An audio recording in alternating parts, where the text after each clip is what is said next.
UP चुनाव के सबसे चर्चित शो अध्यक्ष जी में आप सभी का स्वागत है।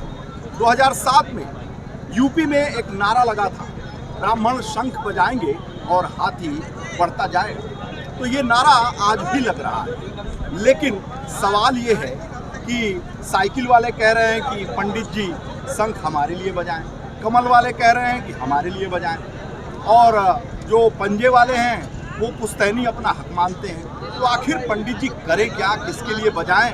और हाथी वाले तो कह रहे हैं भैया पहले बजाया था तो अभी भी बजाओ 2022 में, और बहन जी को मुख्यमंत्री 5वीं बार बनाओ। तो मिश्रा जी हमारे साथ हैं, जिन्होंने जिम्मेदारी 2007 में भी ली थी, 2022 में भी ली थी, और पूरे प्रदेश में घूम रहे हैं। यहीं से पूछ लेते हैं, मिश्रा जी बहुत कन्फ्यूजन है, ये बताइए पंडित जी लोग कैसे सल्ट हो गए? देखिए, हमारे ख्याल से कन्फ्यूजन तो दूर हो गया होगा, क्योंकि आपने कवर किया है लगभग 75 जिले जब हमने ब्राह्मण समाज के सम्मेलन किए। अबकी बार आपने 2007 में भी किया था, मुझे बखूबी याद है कि आप उस समय भी थे, और आप तब भी नौजवान थे, आज भी नौजवान हैं। लेकिन ये राज तो आपका अपना है। पर आपने देखा जिस तरीके से ब्राह्मण समाज के लोग 2005 से 7 के बीच में बहुजन समाज पार्टी के साथ में भाईचारा बना करके जुड़े थे, उसने इतिहास बनाने का और बदलने का भी काम किया। उसी के बाद उत्तर प्रदेश में बहुमत की सरकार बन पाई। अब की बार जो है ब्राह्मण समाज ने जब किया तो उसका सम्मान हुआ, उसका मान सम्मान सब समाज के साथ साथ में उनका भी होने का काम किया। चाहे वो 15 कैबिनेट मंत्रालय दिए गए हो, चाहे वो 3000 सरकारी वकील ब्राह्मण समाज के बनाए गए हो, चाहे 6 आधा दर्जन से ज़्यादा लोकसभा राज्यसभा बनाया गया हो, 15 MLC बनाए गए हो, बहुत सी चीज़ें हुए। ये तो गिनाने लगे बहुत होगा, लेकिन जिस तरीके से सब समाज का किया, ब्राह्मण समाज का भी किया। और आज के लोग जो है, आपने देखा कि पिछले 10 वर्षों में ब्राह्मण समाज का सिर्फ और सिर्फ उत्पीड़न हुआ। समाजवादी पार्टी से तो खैर कोई उम्मीद करता ही नहीं था, ब्राह्मण समाज के लोग पहले भी उम्मीद नहीं करते थे। जिस तरह से उनके मंत्री पांडे जी जो खुद उनका बेइज्जत करके बाहर निकाला गया था, मकान छीन लिया गया था, उनके हार्ट अटैक हुआ, उनकी मृत्यु हो गई, और ब्राह्मण समाज के 2 आदमी खाली अगल बगल प्रोटोकॉल मिनिस्टर या खेल कूद मंत्री बना के छोड़ दिए थे उन्होंने। भारतीय जनता पार्टी से उम्मीद लगाए हुए थे ब्राह्मण समाज के लोग कि ये धर्म के वाले हैं, धर्म के नाम पे हैं, ये शायद हमारा देंगे। तो इन्होंने क्या किया? इन्होंने तो 500 से ज़्यादा हत्याएं इनके दौरान भी हो गई ब्राह्मण समाज की, और 100 से ज़्यादा इनकाउंटर हो गए। तो इनका खुलासा तो सबसे बड़ा हो गया आज। और ब्राह्मण समाज इन्होंने भी ओपन कर दिया कि हमें ब्राह्मण समाज जब प्रबुद्ध सम्मेलन करना शुरू किया हमारी सम्मेलनों के बाद, तो आपने खुद देखा, कवर किया कि प्रबुद्ध सम्मेलन में इनके ब्राह्मण समाज, वहाँ पर अगर 500 लोग इकट्ठा हो रहे हैं तो 5 ब्राह्मण समाज के लोग नहीं होते, तो वही होते जो उनके कार्यकर्ता जो घर से लेके जा रहे थे। तो कहना शुरू कर दिया कि ये प्रबुद्ध सम्मेलन ब्राह्मणों का नहीं है। ब्राह्मण आज जो है वो जिस तरीके से पूरे प्रदेश में हमारे साथ में जुड़ करके वो बहन मायावती जी के ऊपर आस्था जताते हुए और अपना मजबूती से जोड़ रहा है, और तय कर लिया उसने कि ब्राह्मण शंख बजाएगा और हाथी बढ़ता जाएगा और विधानसभा में जाने का काम करेगा। तो ये निश्चित रूप से अब की बार हम बता सकते हैं कि जितना 2007 में जुड़ा था उससे कहीं ज़्यादा अब की बार जुड़ने जा रहा है। और अब की बार उससे कहीं, पिछली बार 42-45 ब्राह्मण समाज के लोग जीत करके आए थे, अब की बार उससे कहीं ज़्यादा जीत करके नहीं। पिछली बार ब्राह्मण समाज ने भाईचारा बना के दलित समाज के साथ में खुल करके वोट डालने का काम किया था, 62 सीटें जीते थे। और अब की बार जिस तरह से रिजर्व सीटों में आपने देखा, आज भी देखा, ब्राह्मण समाज के लोग खुल करके भाईचारा बनाते हुए आए हुए, तो अब की 86 में 86। अच्छा मिश्रा जी, भाजपा जो 2017 में इतनी प्रचंड बहुमत के साथ सरकार बनी, उसमें पंडित जी ने बहुत वोट दिए, और भाजपा भी कहती है, तो आखिर पंडित जी ने इतना वोट दिया तो ये भाजपा ही किए क्या उनको 5 साल? देखिए, इनको तो सभी कह तो रहे, इन्होंने महिलाओं से कहा हम तुम्हें सुरक्षा देंगे, महिलाओं से कहा कि तुम हमको वोट दे दो, और हम तुम्हें समाजवादी पार्टी की सरकार में उत्पीड़न हो रहा था, दुराचार और बलात्कार, क्या किया? हर 2 घंटे में एक बलात्कार हो रहा है, ये तो इनकी खुद की रिपोर्ट है, और दुराचार हो रहा है, तो उनको धोखा दिया। किसानों से कहा 2 गुना आमदनी कर देंगे, 5 रुपये बढ़ाए हैं सालाना के हिसाब से, वो भी चुनाव के 1 महीना पहले, जो पैसा उनको मिलेगा भी नहीं चुनाव तक किसानों को, वो दिखाने का काम किया। 2 गुना तो नहीं बढ़ाया, बहन मायावती जी 125 से 250 रुपये करने का काम किया, डबल कर दिया था। इसी तरह से इन्होंने बेरोजगार नौजवानों से कहा मेरे साथ में आ जाओ, जुड़ जाओ, उन्होंने वोट दे दिया, क्योंकि 2 करोड़ नौकरियाँ देने की तो जो ये कहते हैं करते हैं ना। ये देखिए, हाँ, ये जो सोचते हैं मन में वो ये करते हैं। और मन में यही है कि सबको हमें ठिकाने लगाना है, बर्बाद करना है, रोको ठोको की राजनीति चलानी है और धोखा देने का काम करना है और झूठ बोलने का काम करना है। इन्होंने हर वर्ग को झूठ बोला, बोलने का चाहे झूठ बोल करके ही तो वोट लिया। अगर अभी कंपटीशन हो जाए झूठ बोलने पर पूरे विश्व में कि आप झूठे वादे करना है और झूठे वादे करके वोट लेना है, तो भारतीय जनता पार्टी तो नंबर 1 पे आएगी, पूरे विश्व में नंबर 1 पे आएगी, पूरे विश्व में। क्योंकि आप देखिए ना कि कौन सा वादा पूरा किया इन्होंने। एक वादा आप हमको गिना दीजिए। मंदिर तो सुप्रीम कोर्ट की देन थी, उसके बाद भी 2 साल से रोके बैठे हैं उसमें कुंडली मार करके। मंदिर नहीं बनने दे रहे हैं, नहीं बनने देंगे, तय कर रखा, क्योंकि पैसा इकट्ठा करना मंदिर के नाम पे। उन्होंने महिलाओं के साथ में, युवाओं के साथ में, बेरोजगार लोगों के साथ में, जो लोग कोरोना में मर गए लाखों की संख्या में, तो ऑक्सीजन की कमी से मर गए, दवाओं की कमी से मर गए, आपने पैसा कहाँ इस्तेमाल किया? पैसा कर रहे हैं खाली अपनी तस्वीरों में, अपनी फोटो में अपनी फोटोएं लगा करके, अखबारों में छाप करके आप जो है पैसा खर्च कर रहे हैं, खाली दिखा रहे हैं। 300 करोड़ के लगभग आप हर महीने अपना एडवर्टीजमेंट करने का काम करते हैं। किसका पैसा, किसके उससे आगे कर रहे हैं? तो ये सोच ईमानदार, काम दमदार, ये क्या है? देखिए यही तो है। आप इनसे कहिए, आपको इन लोगों से, उनके नेताओं से पूछते रहते हैं, उनसे कहिए जो अभी कार्यक्रम चला रहे हैं, जितने भी रोज मुख्यमंत्री जी की सभाएं हो रही हैं, वो कौन सी सभाएं हो रही हैं? वहाँ जाकर के वो वोट मांग रहे हैं और अपनी बात कर रहे हैं, राजनीति की बात करते हैं। तो लेकिन पैसा किसका लग रहा है? यहाँ तो देखिए पार्टी के जो हमारे कार्यकर्ता हैं उन्होंने कार्यक्रम किया है, वहाँ कौन कर रहा है?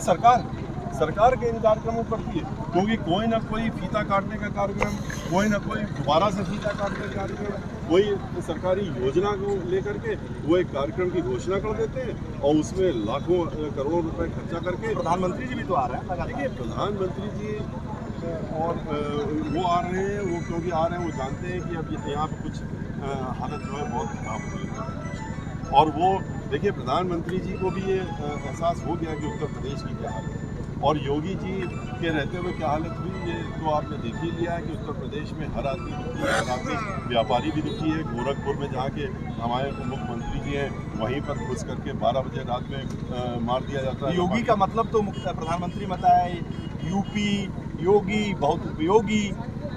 देखिए अब क्या सोच है ये कहने के पीछे, तो प्रधानमंत्री जी उपयोगी मानते हैं ना। हम लोग तो ये जानते हैं खाली उपयोगी वो अखबारों में, अपने एडवर्टाइजमेंट में, उसी में खाली अपना उपयोगी दिखा रहे हैं कि हम कितने उपयोगी हैं, कि हम ये करने जा रहे हैं, हम ये इतने पत्थर लगा रहे हैं, इतने हज़ारों करोड़ का प्रोजेक्ट आपको आगे देंगे। अरे आपने दिया क्यों नहीं अभी तक? केंद्र की जो सड़कें बनी हुई पहले से, उन्हीं में फिर उतर जाते हैं, फिर फीता कटवा देते हैं जा करके।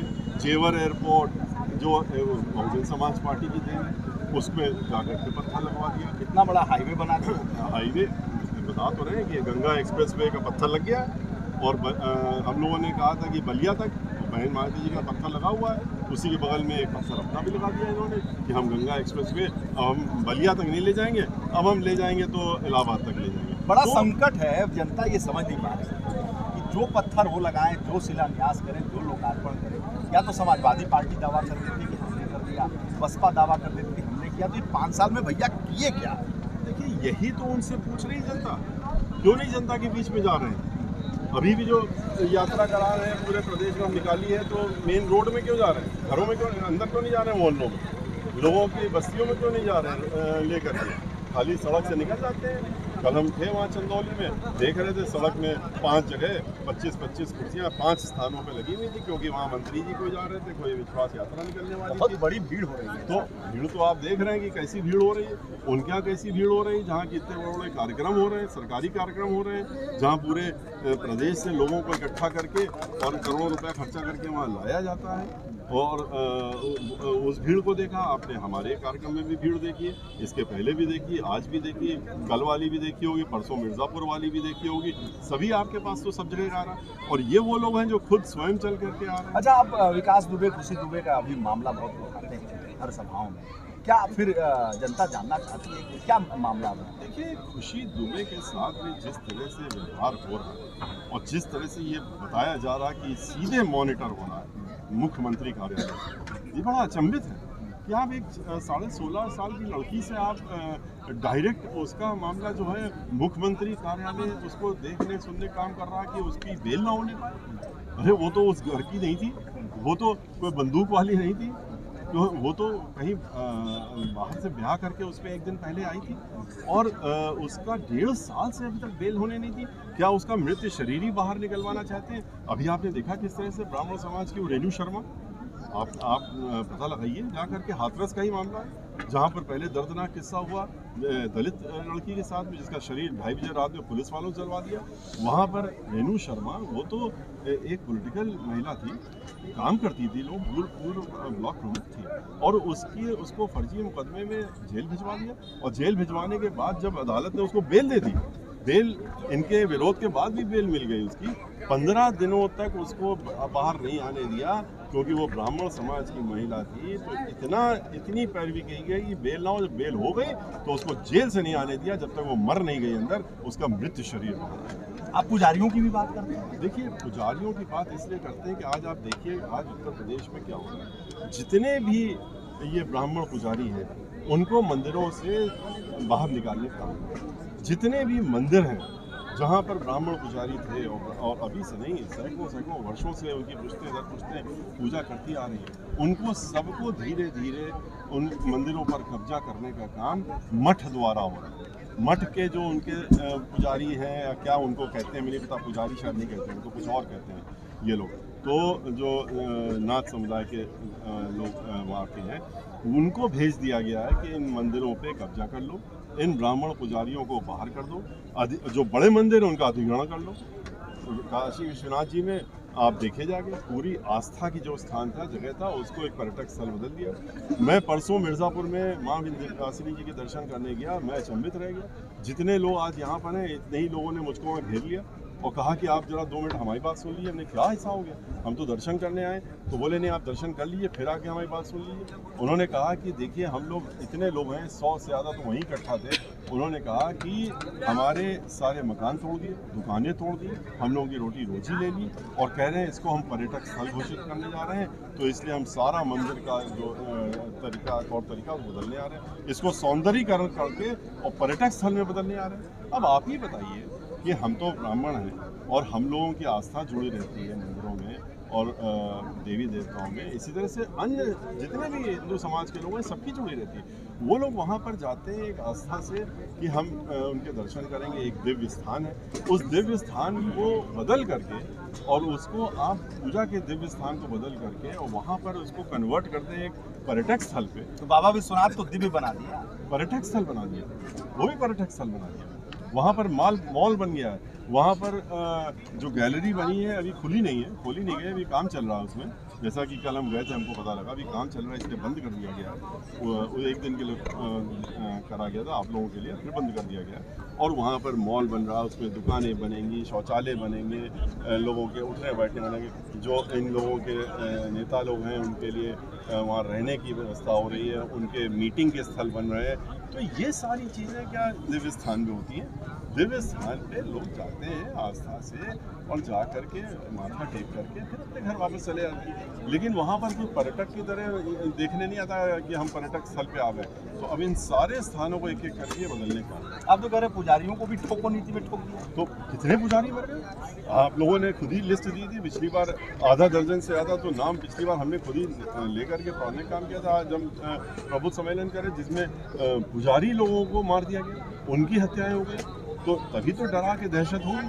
दहशत देखिए, सरकार चलाना और ये कहना कि हम तो कानून का राज कर रहे हैं, दहशत फैलाने के लिए यहाँ तो लोग भाईचारा बनाए, लोगों ने सरकार चलाई कानून द्वारा, कानून का राज तो पूरे विश्व में नारा तो दिया ना, सबका साथ सबका विकास। ये तो हमारा नारा, उन्होंने सर्वजन हिताय सर्वजन सुखाय को, उसको नारे को लिया पहले, फिर कहा इसको कैसे वही नारा एकदम ले लो, तो चुरा लिया, तो कहा बिल्कुल चुरा ले, तो उसको बदल करके कहा सबका विकास, सबका साथ सबका विकास। लेकिन हो क्या गया? सबका विनाश और किसी का साथ नहीं। ये अंत में निकला ये उनके साथ में। हमारे यहाँ तो सर्वजन हिताय सर्वजन सुखाय की सरकार रही, पर इनके यहाँ क्या हो रहा? ब्राह्मण जो इनके मंत्री हैं, उप मुख्यमंत्री भी हैं, मंत्री भी हैं, तो मिलते ही उनसे। आप देखिए किस तरह से गुलदस्ते की तरह है। पूछिए तो उनसे कि उन्होंने किसके काम आज तक करवा पाए, किसी को ब्राह्मणों का काम वो करवा पाए, या जो हमारे बैकवर्ड समाज के उप मुख्यमंत्री हैं और मंत्री लोग हैं, उनसे तेवर वाले हैं, उनसे भी तेवर की बात ये है कि उनकी जब चल नहीं रही वहाँ मंत्रालय में नहीं चल रही है, उनका कोई काम नहीं हो सकता, उनके बताए हुए काम को रोक दिया जाता है, तो अब खाली तेवर ही तो बचे, तो तेवर ही दिखा लो। प्रधानमंत्री तो हाथ उठा रहे हैं उनका, नहीं तो इसीलिए देख रहे हैं ना। लेकिन आपने देखा कि दिल्ली से एक ब्राह्मण समाज से कितना विरोधी रहते हैं ये लोग, कि ब्राह्मण समाज के एक व्यक्ति को हमारे माननीय प्रधानमंत्री जी ने दिल्ली से यहाँ भेजा, शर्मा जी को, और वो लखनऊ भेजे गए थे कि वो अपना यहाँ आएंगे, उनका कुछ उचित स्थान दिया जाएगा, तो उनको तो घुसने ही नहीं दिया, उनका तो घर भी छीन लिया, उनको तो कहा कि बंगला उनको अलॉट हुआ, उसी दिन शाम को कैंसिल हो गया, और उनसे कहा गया कि आप यहाँ पर इनके साथ जो दिखेगा उनको भी चिन्हित कर लिया गया। तो ये तो स्थिति आज के रोज़ है। और जैसा कि आज उनके साथ के लोग हैं वो कह ही रहे हैं, क्योंकि इस तरह की ताकत दिखाई रहे हैं मुख्यमंत्री जी, कह रहे हैं कि चूँकि हमें अब अगला प्रधानमंत्री बनना है इस देश का, और अगला 2024 में तो हम ही प्रधानमंत्री के कौन बने? मुख्यमंत्री जी जो हैं योगी जी, यही तो उनके साथ के लोग कह रहे हैं। वो क्या कह रहे हैं? कह रहे हैं कि ये सारी चीज़ें तो अभी आप हल्की देख रहे हैं, ये तो झांकी है, अभी पूरा वो तो बाकी है। मोदी जी कहाँ हैं? वो कह रहे हैं कि अब अगली बार ये तो वो लोग तय करेंगे, लेकिन अब मुख्यमंत्री जी जो है प्रधानमंत्री बने तो दो प्रधानमंत्री तो नहीं होंगे इस देश में, एक ही प्रधानमंत्री होंगे। तो अब उनके साथ आप भी उनके लोगों से पूछ लीजिए, आपको पता लग जाएगा, आपको मालूम होगा कि वो प्रधानमंत्री जी के दावेदार हैं, प्रधानमंत्री बनना चाहते हैं, कहते हैं हमको 2 साल यहाँ और मुख्यमंत्री लेना है, तो फिर उसके बाद हम प्रधानमंत्री बन जाएंगे, तो आपको हम छोड़ देंगे आप। अच्छा, योगी जी को आप मुख्यमंत्री के तौर पे देख रहे हैं, सांसद के तौर पे भी देख रहे हैं, कुछ तो गुण उनमें देखा होगा आपने। देखिए, हम किसी के ऊपर व्यक्तिगत इस प्रकार की टिप्पणी नहीं कर सकते, ये तो भारतीय जनता पार्टी वालों ने जो देखा होगा उन्होंने तय किया। अच्छा, एक तस्वीर आ रही है मुलायम सिंह जी की और एक संघ प्रमुख की, ये तो असलियत सामने कई बार आ चुकी है, लेकिन अफसोस की बात कि लोग उसको भूल जाते हैं। ए टीम, बी टीम, ये टीम, वो टीम, बीएसपी के बारे में कहते हैं, असलियत में कौन है? ये दोनों तो मिले हुए हैं, अब तो खुल के खुलासा तो तीसरी बार हुआ, एक बार नहीं हुआ, तीसरी बार हुआ। इसके कौन मिला हुआ है? Samajwadi party, Bharatiya Janata party. जो श्री मुलायम सिंह यादव जी हैं, उन्होंने तो पार्लियामेंट के अंदर बधाई दी थी प्रधानमंत्री जी को, वो कहा था कि आप अगले प्रधानमंत्री बनेंगे, और उनको अपनी शुभकामनाएं दी थी प्रधानमंत्री बनने के लिए, और कि आप बन जाइए इसकी। दूसरा, उन्होंने आपने देखा कि किस तरह 2003 में समाजवादी पार्टी की सरकार बनाने का काम भारतीय जनता पार्टी ने किया। 37 MLA उनके तत्कालीन अध्यक्ष से तोड़ करके एक असंवैधानिक आदेश के तहत बनाने का, तो उन्होंने टीम तो आपको कहा जा रहा है। और देखिए, कल के रोज आरएसएस के प्रमुख जो पूरे मतलब देश के सबसे बड़े पावरफुल आदमी हैं, बीजेपी, आरएसएस, सब चीज़ के मुखिया हैं, वो किस तरह से श्री मुलायम सिंह यादव जी के साथ में दिल्ली में परसों कल तस्वीरें अखबार में आई, सब जगह आई, बैठ के गलबैयाँ हो रही हैं, और मंत्री लोग उनके सामने नतमस्तक हैं, मंत्री लोग हाथ जोड़े खड़े हैं। तो ये तो दिखाता है कि कौन किसके साथ में जुड़ा है, ये तो अब प्रदेश की जनता को देखना है, और ख़ास तौर से जो हमारे अल्पसंख्यक समाज के साथी हैं उनको मालूम हो चुका है। अच्छा, अखिलेश जी का जो रथ है वो बहुत तेजी के साथ बढ़ रहा है, बड़ी कह रहे बहुत भीड़ है, मार भैया जिंदाबाद, अखिलेश जय अखिलेश, जय अखिलेश, और अब की बार 400 के पार 2022 में, ये सब क्या है? देखिए, 403 विधानसभाएं हैं और 400 के पार हो जा रहे हैं, और जो लोग हैं उनके इर्द गिर्द जो निकल रहे हैं, चल रहे हैं, उनके बारे में मैं उनकी पार्टी के बारे में मैं क्या कमेंट करूं। लेकिन ये है कि ये ज़रूर है कि उनके जो लोग उनके साथ साथ चल रहे हैं वो हर जगह बीच में रुक जाते हैं, फिर वो इकट्ठा फिर आगे बढ़ जाते हैं, वही लोग तो चल रहे हैं। लेकिन यहाँ पर तो हम लोग जनसभाएं कर रहे हैं। नहीं, आप बताइए, 400 के पार वो बोल रहा है, 300 के पार भाजपा बोल रही है, 370 बोल रही है, 370 बोल रही है, तो ये बताइए कि 403 तो सीट ही है, तो ये कहाँ से 700-800 सीट ले आते हैं? नहीं, देखिए, ये लोग शायद 1000 सीटों पे चुनाव करवाना चाहते हैं। इलेक्शन कमीशन से तो बातचीत चल रही होगी कि उत्तर प्रदेश में इसको 1000 कर दो, तभी तो 400 सीटों के पार ये जा रहे हैं, 370 के वो पार जा रहे हैं। बहुजन समाज पार्टी तो सिर्फ ये बात कह रही है, जैसे हम 2007 में पूर्ण बहुमत की सरकार बनाई थी। अब की बार भी हम लोग उसी तरह से पूर्ण बहुमत सरकार बनाएंगे, लेकिन सीटें हमारी 2007 से बहुत ज़्यादा अधिक आएंगी, ये तय ज़्यादा आएंगे निश्चित। तो कानून व्यवस्था के ऊपर भी बात हो जाए। आप लोग भी कानून व्यवस्था की बात कर रहे हैं, ये भी पूरी कानून व्यवस्था की बात कर रहे हैं। तो जो बुलडोजर चल रहा है, पूर्वांचल में है, आपको लग रहा है कि सही जगह पे चल रहा है ना बुलडोजर, कि कुछ बच गया? देखिए बुलडोजर अब इनकी सरकार पे चल रहा है। अब इनकी सरकार को बचाना है इनको। बुलडोजर तो इनकी सरकार पे चलने जा रहा है और इनकी सरकार को बुलडोजर जो है चल करके इनको बाहर करने वाले हैं।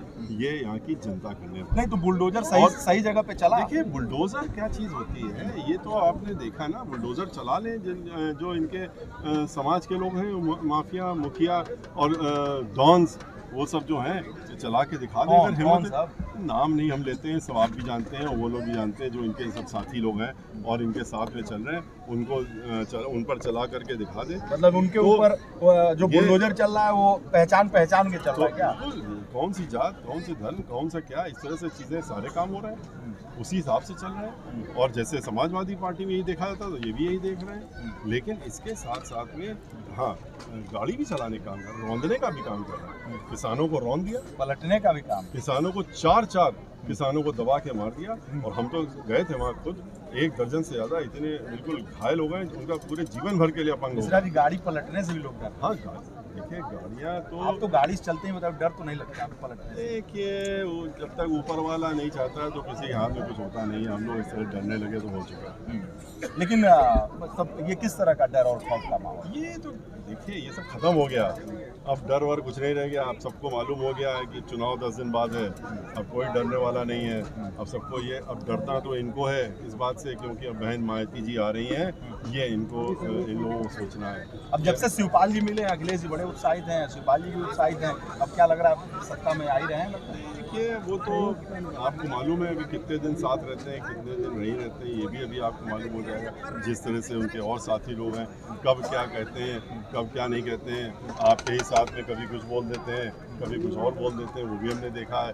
तो कब पलट जाए, कौन पलटे, ये तो आगे देखिए। तो वो एक दूसरे को कहते हैं कि कोई जोकर है, तो कोई कहता है। इसीलिए कह रहे हैं कि आपने तो सब दिखाने का काम किया है। हमने जो आपके कार्यक्रम देखे हैं और किस तरह की बातें एक दूसरे के ऊपर करने का काम करते हैं, और कब बदल जाएं, कब पलट जाएं, और कब कौन सी बात कहने लगे, कब नाराज होकर के फिर पलट करके कहाँ चले जाएं। मतलब आपके भी संपर्क में है क्या? देखिए हम लोग ने तो तय कर रखा है कि हम लोग तो अकेले चुनाव लड़ेंगे, और पूरी 403 विधानसभाओं में बहुजन समाज पार्टी अपनी ताकत से और खुद अकेले दम पे चुनाव लड़के अपनी सरकार। कोई गठबंधन नहीं? कोई गठबंधन। अच्छा, तो ये जो सपा और भाजपा गठबंधन कर रही है, क्या है ये लोग? तो देखिए गठबंधन क्यों कर रहे हैं? अच्छा आप ही बताइए, गठबंधन वो करेगा जो कमज़ोर होगा, जिसको कि लग रहा हो कि हम तो कमज़ोर हैं, हमको बैसाखी चाहिए तब हम खड़े हो पाएंगे। तो ये बैसाखी वाले लोग हैं।